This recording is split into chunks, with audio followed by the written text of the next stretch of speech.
बोले गोपीनाथ भगवान की। साथियों, आज अपन नए विषय पर चर्चा करेंगे। मनुष्य के जीवन में वास्तु का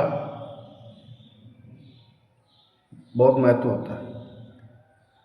मनुष्य को 40% तो कर्म इफेक्ट करता है और 40% भाग्य और 20% वास्तु।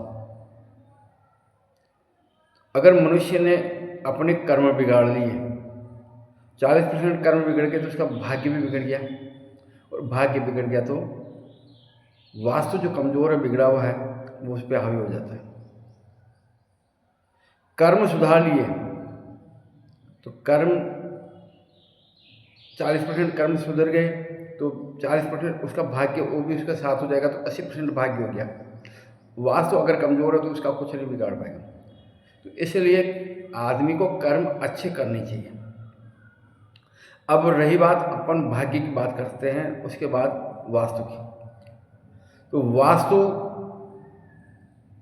भी एक ऐसी कला है जिसकी जानकारी हर मनुष्य को होना बहुत ज़रूरी है।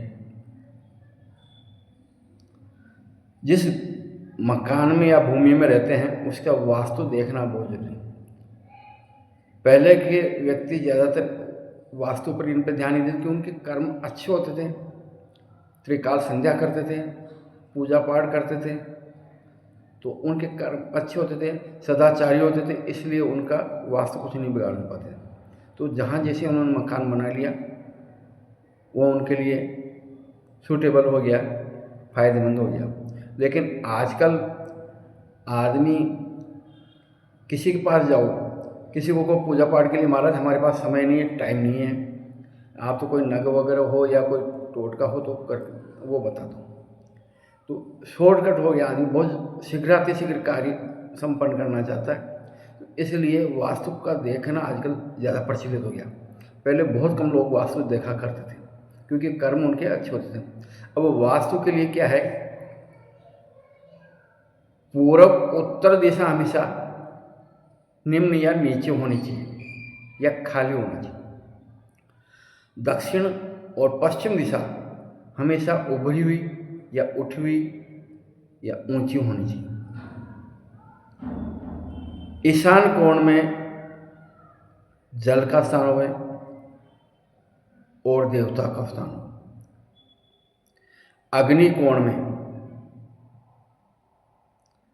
किचन का हुआ या ज्वलनशील पदार्थ जो अपन रखते हैं या मशीनरी आइटम है वो उधर रखा जाए। और उसके अलावा नैऋत्य कोण गृह स्वामी का स्थान हो तो उस स्थान पे अपने जो बेडरूम या मकान बनाना चाहिए। और नैऋत्य कोण के बाद में वायव्य कोण में आदमी को, मनुष्य को लेट बाथ या लेटरिन वाला खड्डा वहाँ बनवाना चाहिए। कभी भी कई लोग क्या होता है, लेटरिन दक्षिण पश्चिम दिशा में हो सकती है लेकिन उधर खड्डा नहीं करवाना, खड्डा हमेशा वायव्य कोण में ही होना चाहिए। सीढ़ियाँ हमेशा दक्षिण या पश्चिम दिशा में होनी चाहिए। तो इन चीज़ों का सबसे ज़्यादा महत्व है। बच्चों के अध्ययन का जो स्थान है वो उत्तर में या पूर्व में हो तो ज़्यादा बढ़िया है, ईशान कोण में हो तो और बढ़िया है। तो हमेशा मकान आयताकार होना चाहिए।